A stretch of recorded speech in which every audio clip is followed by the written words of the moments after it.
கேரளாவில் உள்ள சிறுவாணி அணையின் நீர்மட்டம் முழு கொள்ளளவான 49 அடிகள் 44 அடியை எட்டியிருப்பதால் உபர்நீரானது திறக்கப்பட்டு வருகிறது. அணை நீர்மட்டம் முழு கொள்ளளவை எட்டியதைத் தொடர்ந்து உபர்நீர் மதகு வழியாக வெளியேற்றப்பட்டு வருகிறது. கூடுதல் விவரங்களை செய்தியாளர் ஞானசேகரன் வழங்கிட கேட்கலாம். ஞானசேகரன், வணக்கம். இது குறித்தான முழு விவரங்கள்.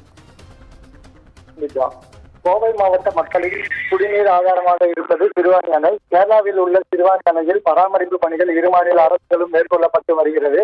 49 அடி உயரம் கொண்ட சிறுவாணி அணையில் தற்பொழுது நீர்மட்டம் 44 அடியாக உள்ளது. அணையில் நீர்மட்டம் 44 அடியாக உயர்ந்துள்ள நிலையில் அணைக்கு தொடர்ச்சியாக நீர்வரத்து இருப்பதுடன் மழை பொழிவும் இருந்து வருவதால் உபரி நீர் மதகுகள் வழியாக திறந்துவிடப்படுகிறது.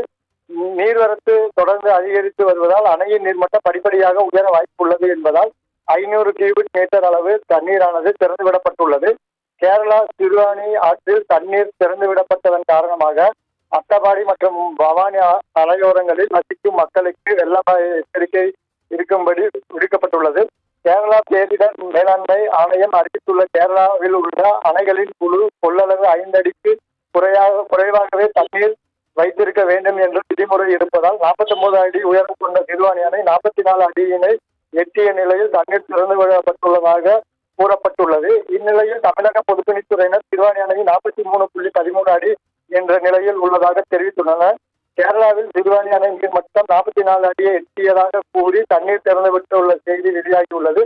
இதனால் கோவையில் உள்ள விவசாயிகள் குழப்பத்தில் உள்ளனர். மேலும் இது குறித்து சரியான அளவை வெளியிட வேண்டும் என்றும் விவசாயிகள் தெரிவித்துள்ளனர். இந்துஜா, விவரங்களை வழங்கியமைக்கு நன்றி ஞானசேகரன்.